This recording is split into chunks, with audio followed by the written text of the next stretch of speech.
your girl Mujada Lua, aka Joda Billions. It's been a long while. Did you guys miss me?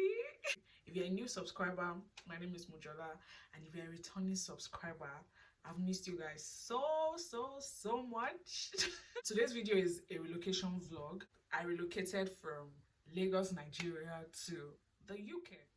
So I'm going to be telling you guys about my travel experience. So let's get right into it. Okay, so the airline was Rwanda Airways, and they were really good. So we went from Lagos to Kigali, Rwanda first. There was like a 2-hour 30-minute stopover. So from Lagos to Rwanda was really, it was good. The air hostesses, they were really polite. The flight took off when it was supposed to take off. There were movies. I watched like 2 to 3 movies from Lagos to Kigali because my flight was for the afternoon, was for 3:30, so I could not even sleep. Like the guy beside me was sleeping, I could not sleep. I don't know why. So when we got to Kigali, I called my people at home to tell them where I was at. So it was really nice, and we're supposed to stop over for 2 hours 30 minutes, so it was not like a long stopover. So when we got to Rwanda, I already made friends on the plane. Most of the people there on that plane were also going to the UK. Some people were catching connecting flights going to Dubai, but just very few people. Most of us were going from Lagos to the UK. So by the time we'll get to the airport, by the time they'll do all their checking in, for the next flight, 2 hours 30 minutes was already over. So they were like, if you are going to the UK, it's time to go and check in. So we went to check in for the next flight. That's how they brought bus to carry us to where the plane is. The place they use bus to carry us to was just 5 minutes away. People were like, if it's Nigeria, you're gonna trek. So like, they're just after, your comfort, which was really nice. So we got there, we entered the plane, and it was now time to go to London. So on the plane again, after some few minutes, after everybody has boarded, plane has now taken off. So they came to serve us round 2 from Kigali to London. So I had potato and fish, and it was nice. It was different from what I usually eat in Nigeria, but it was nice. We got to London. So from London, now I had to check into the UK, but London was not my final bus stop because I was actually going to Scotland. So I had a connecting flight going to Glasgow. In London, I had to check in. I was getting to London around 6-7-ish. My flight was for 9:25, guys. I was supposed to go to, we were at Terminal 3 to check into the UK. They'll stamp your passport, like you got to the UK so date. So I was in Terminal 3, time was going on. So they stamped my passport. And when I was in Lagos, the person who checked me in said, pick up your luggage at London. I told him, London is not my final bus stop. I'm actually going to Glasgow.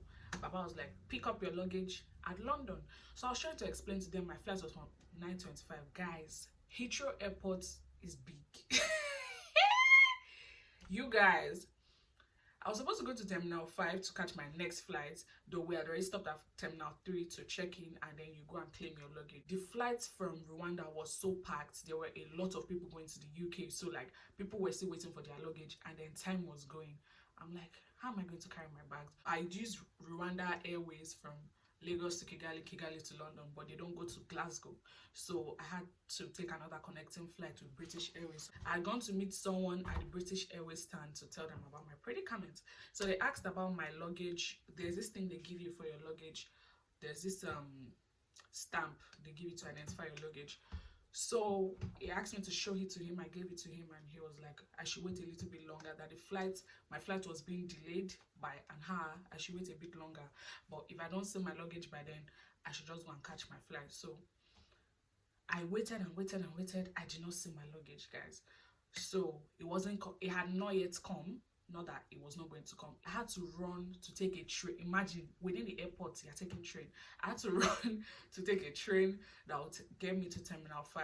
I had to run and go and meet an attendant and explain to her, and she was like, okay, where are your baggages? I explained to her, and then she was like, I should hold that stamp, and when I get to Glasgow, I should explain to them. I went to catch my flight. My flight was delayed by about 2-3 hours. We're just all inside the plane. They had to like replace a crew member. After that, we had to get back on queue to take off. It just took a lot of time. So I was supposed to get to Glasgow around 12:01. I was getting to Glasgow around 3.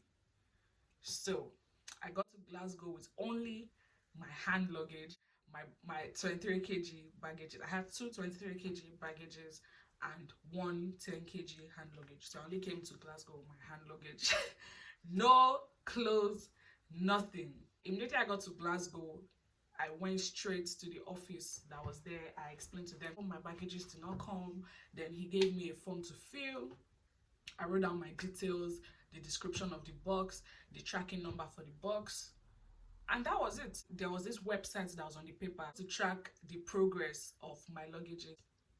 And then I saw the flights that they put my bags on. Then I think Monday, Tuesday, because then I did not have a UK number yet, so I got my UK number on Monday. Then I updated my number on the website, and then they literally gave me a call and they asked for the address of where I was staying and if I wanted my bags to be sent there. And of course I said yes. And that was it, guys. I did not even receive any call. You know, I was at the hotel. I'm still at the hotel actually.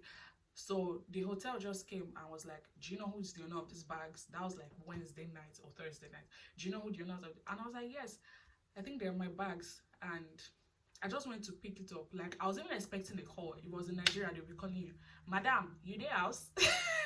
Your package is coming. Nobody called me, not a single call. The hotel manager just came and was like, are you expecting any delivery? And we're like, yes. And guys, my 2 boxes were here.